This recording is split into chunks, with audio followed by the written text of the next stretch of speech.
अनि बधाई छ। Thank you sir. कहिले हो जाने? भोलि।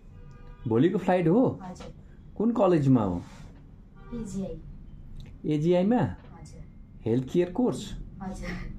ए ओके। कोर्स स्टार्ट कहिलेदेखि छ? मे 5 देखि। मे 5 बाट? हजुर। अझै आफ्टर 5 डेज? हजुर। कति भोलि 30, 31 पुग्छौ, 2-3 दिन पछाडि सुरु हुने रहेछ होइन? म्यामहरू ती छ, तारा म्यामहरूको नम्बर छ? तारा म्यामहरू चाहिँ छ यहीँ भेट्नु है त। गएर उहाँले के सहयोग गर्नुपर्छ गरिहाल्नुहुन्छ। अनि के कोसँग बस्ने के छ? दाइ हुनुहुन्छ, रुम मिलाइदिनु भएको छ। दाइले कहाँ नजिकै छन् अरे? हजुर नजिकै। दाइ चाहिँ कहाँ पढ्छन् त? दाइ चाहिँ युबी कलेजमा। युबी कलेज र तिम्रो त एउटै बिल्डिङ हो त? हजुर त्यो भन्दैन। ए अँ, तलको फ्ल्याटमा ऊ हो भनेपछि माथि तिमी हो, एउटै हो तिनीहरूको। युबीमा हो दाइ चाहिँ? हजुर। घर कहाँ पो तिम्रो त? मेरो घोराइदाङ। घोराइदाङ। नाम के पऱ्यो तिम्रो? यमुना कुँवर। यमुना कुँवर? हजुर। 12 पास गरेर अप्लाई गरेको तिमीले? हजुर। 12 कहिले पास गरेको तिमीले? 2023 pass out. 23 pass out.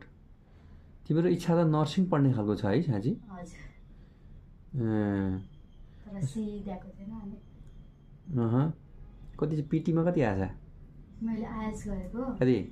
Overall 7 छ, not less than 6। Not less than चाहिँ 6 छ? हजुर। है नट लेस देन 6, 6.5 इज भने 6.5 भन्दा ठिक हुन्छ।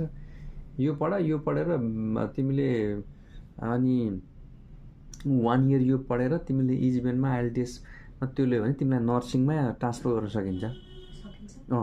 मै गरिदिन्छु। यसलाई क्रेडिट दिन्छ क्या, किनकि नर्सिङको पहिलो इयरमा पढाउने यस्तै यही हो क्या, यही हो, यही सम्बन्धी पढाउने, हेल्थ सम्बन्धी पढाउँछ। त्यसको क्रेडिट पाउँछौ तिमीले, उता जान मिल्छ।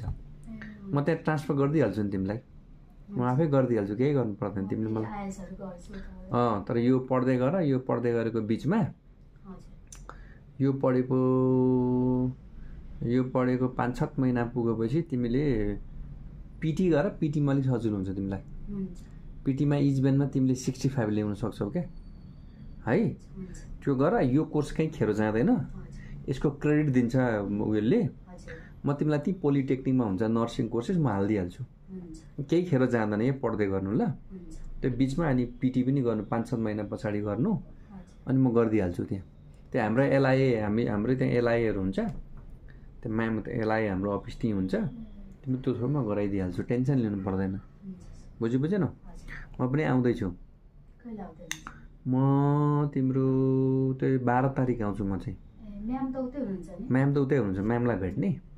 अनि त्यहाँ गएर गर्दै गर। 12 तारिक म तिमीलाई कलेजमा आएर पनि भेट्छु। तिमी यो 1 इयर चाहिँ पढ। 1 इयर भनेको 8 महिना हो। यो बिचमा 6 महिना पुऱ्याएपछि तिमी पिटी पनि गर, अनि म तिमीलाई ट्रान्सफर गरिदिन्छु तिनीहरूको कलेजमा नर्सिङमा है। ल यमुना है, ल राम्रोसँग जाऊ। Many congratulation. के गर्नुपर्छ सबै सोध्ने, म गरिदिइहाल्छु। हाम्रो सबै एलआइएहरू हुनुहुन्छ उही न्युजिल्यान्डमा, अफिसै हाम्रो। तिमीलाई त्यो अलि त्यो धेरै ठुलो देखाउनु पर्दैन, त्यो ब्याङ्क ब्यालेन्सले पनि भइहाल्छ। म गराइदिन्छु। के गर्नुपर्ने म गराउँछु, टेन्सन नलिउ तिमी है। हुन्छ ल, राम्रोसँग जाऊ। त्यहाँ डकुमेन्ट्स प्रदीप सरलाई भेटेर जाऊ, प्रदीप सरले दिनुहुन्छ तिमीलाई अब के डकुमेन्ट्सहरू के सबै थोक है यमुना। ल थ्याङ्क, ल धन्यवाद, ल है त, ल।